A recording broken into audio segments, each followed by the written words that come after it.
রাব্বুল আলামিন বলতেছে লা তাকনাতু মির রাহমাতিল্লাহ,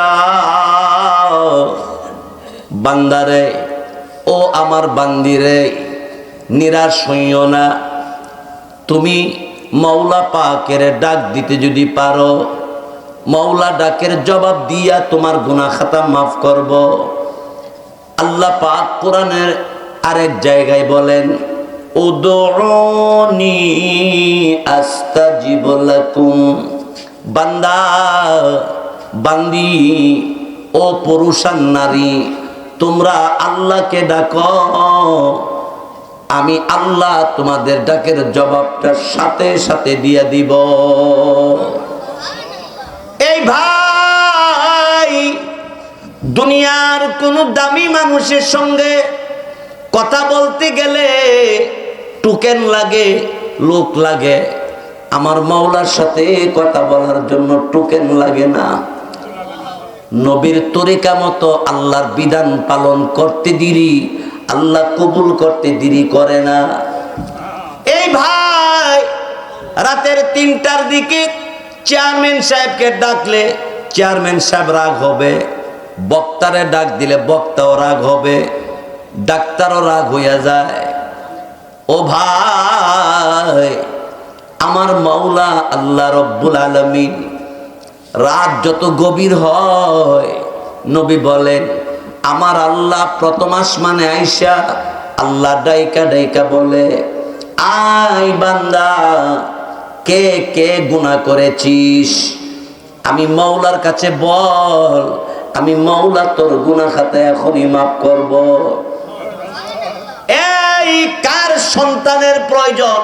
আমি আল্লাহর কাছে বল। সন্তান কি কেউ দিতে, কোন পীর সাহেব দিতে পারবো? কোন হুজুরে দিতে পারবো? পারবে না।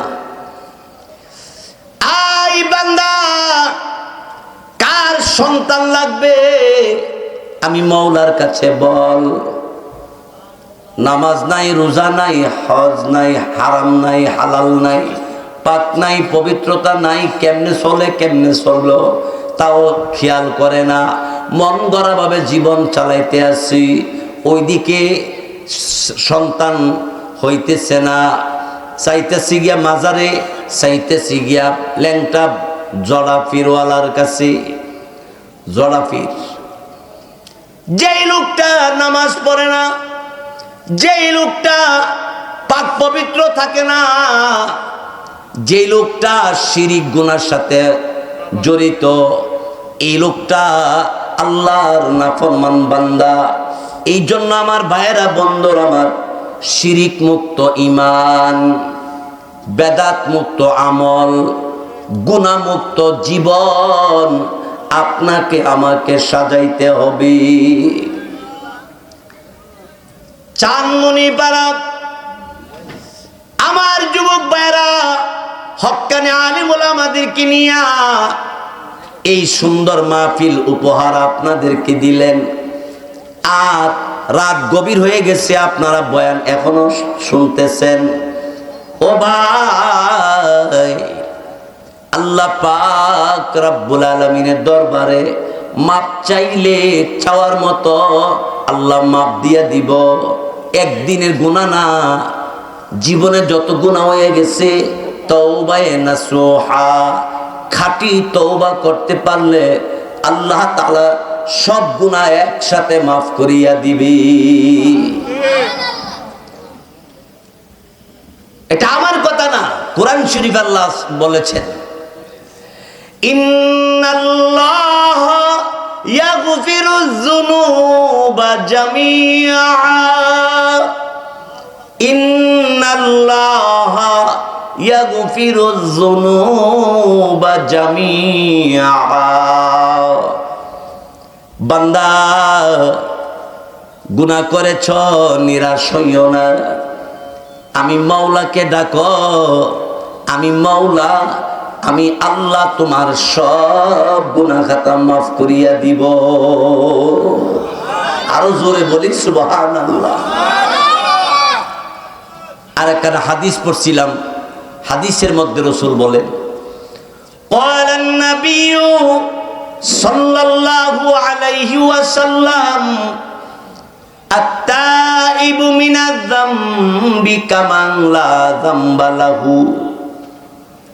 আল্লাহ রাসূল বলেন, উম্মত, গুনাহ করেছো, গুনাহ থেকে তুমি যদি লজ্জিত হতে পারো, অতীতের বর্তমানের গুনার প্রতি লজ্জিত হইয়া ভবিষ্যতে আর গুনাহ করব না আল্লাহর সাথে ওয়াদা করে তুমি যদি চোখের পানি ছেড়ে আল্লাহর কাছে মাপ চাওয়ার মতো চাইয়া আল্লাহকে চাই ডাকতে পারো, আল্লাহ পাক রব্বুল আলামিন তোমার গুনাহ এইভাবে মাফ করে দিবে যার কোনো গুনাহ নাই, ঠিক তোমারও এমন গুনাহ নাই। নাবালেগ বাচ্চাদের কোনো গুনাহ নাই। যেই বাচ্চারা আজকে জন্ম নিল এই বাচ্চাটার যেমন গুনাহ নাই, আর পাহাড় পর্বত পরিমাণ গুনাহগার যদি আল্লাহর কাছে তওবা করে, আল্লাহর কাছে যদি মাপ চাওয়ার মতো মাপ চাইতে পারে, আল্লাহ এমন ভাবে তার গুনাহ মাফ করে দেয়। বাচ্চাদের যেমন গুনাহ নাই, গুনাহগার তওবা করলে তারও কোনো গুনাহ থাকবে না। আল্লাহু আকবার বলি। লা ইলাহা ইল্লাল্লাহ, লা ইলাহা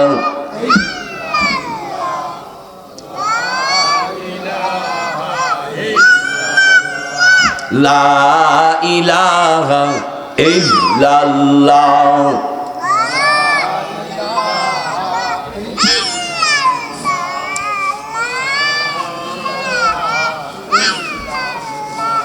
লা ইলাহা ইল্লাল্লাহ, লা ইলাহা ইল্লাল্লাহ, লা ইলাহা ইল্লাল্লাহ, লা ইলাহা ইল্লাল্লাহ,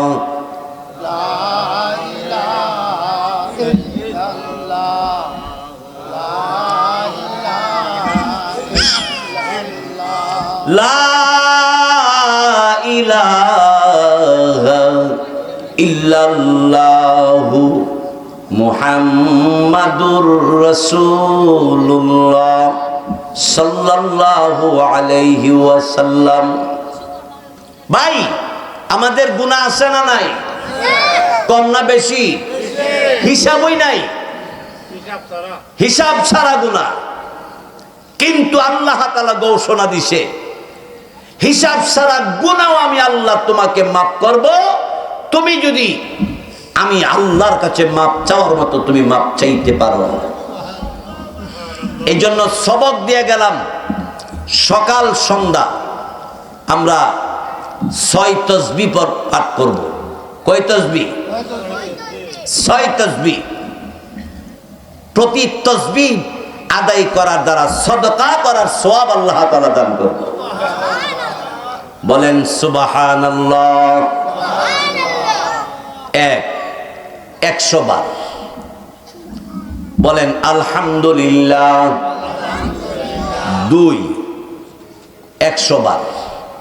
কথা বুঝাইতেছে? আল্লাহু আকবার 100 বার। লা ইলাহা ইল্লাল্লাহ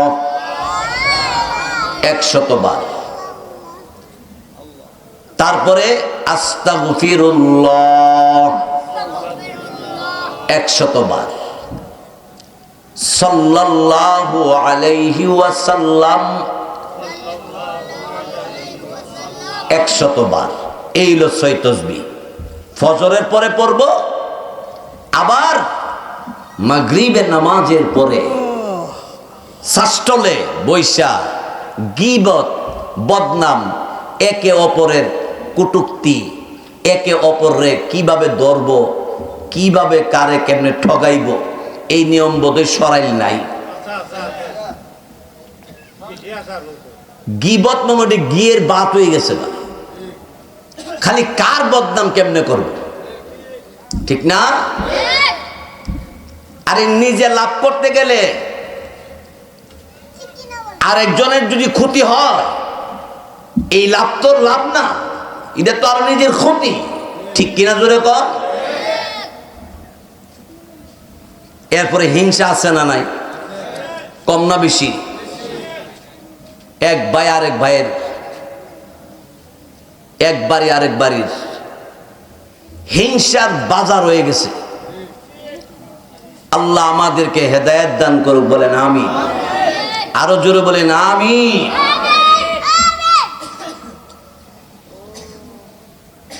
এক ব্যবসায়ী আরেক ব্যবসায়ীর হিংসা।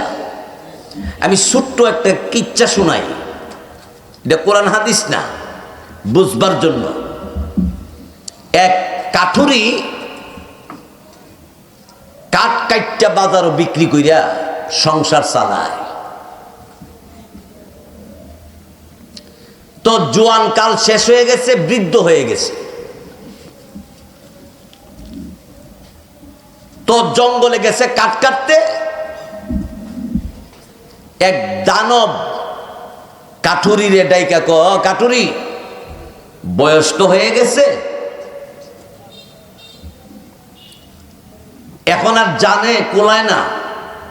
আমি দানবের তোর প্রতি আমার বড় মায়া লাগছে, একটা কাজ কর,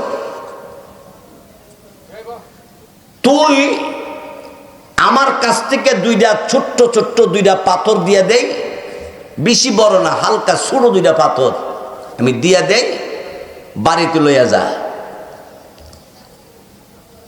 বাড়িতে নিয়া রাতের বেলা একটা পাত্তরের সাথে আর একটা পাত্তরের ঘষা দিবি, দিলেও আমরা দানবের দল তোর বাড়িতে যাব। তোর ঘরের চালের উপরে বৈশা আমরা অপেক্ষা করবো, তুই যা চাবি তা দিয়াব। কোথাইলে এই দুইটা পাত্তর আমারে দিয়ে দাও। এই দুইটা পাথর যখন দিছে, দানবে কো পাত্তর তো নিছ, বলা হয়। তাইলে আমরা দানবের নিয়ম হইল, যারে পাথর দেই সে যখন পাথর ঘষা দিলে আমরা যামু, তারে যা দিমু তার বাইরে ডাবল দিব। এখন হ্যাঁ কথা হইলে আমি পাথর নিতাম হই না। কে রে? আমি পাথর নিমু, আর পাথর ঘষা দিলে তোমরা যাই আমারে যা দিবা আমার বাইরে ডাবল দিবা, এটা আমি মানি না।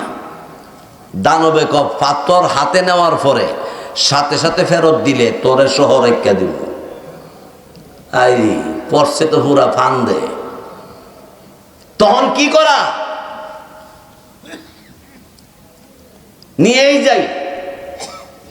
যাইতাছে আর বাড়ির কাছাকাছি জন আইছে, এমনই সরকারিভাবে এলান হইছে, যার 50 বছর পার হয়ে গেছে, তারা 6 মাসের জন্য সফরে যাইতে হবে সরকারিভাবে। 50 বছর যার পার হয়ে গেছে, বেড়া হিসাব করে দেখে বেড়ার বয়স 60-এর কাছাকাছি। অনেক বেড়ায় বন্টনে পড়ছিনি। আর যদি 6 মাসের সফরে না যাও তাইলে 10 বছরের জেল খাটতে হবে, তা আরো কঠিন। তো এখন কি করা? বউর কাছে যায় বলছে, বিবি রে, এই দুইটা পাথর একটা দক্ষিণ করে রাখবি আর একটা উত্তর করে রাখবি, একটা যেন আরেকটার সাথে না লাগে। তো মহিলাদের একটা স্বভাব হইল, এরারে কোনো কথা কয়া যদি বলেন যে এটা কারো কাছে কয়ও না, তাইলে এইটা মনে করেন গ্রামীণ টাওয়ার, রবি টাওয়ারের চেয়ে আরো বেশি। সাপ করে দেখবেন যে চিটাগাং গেছে গা। জোরে কোন ঠিক কিনা?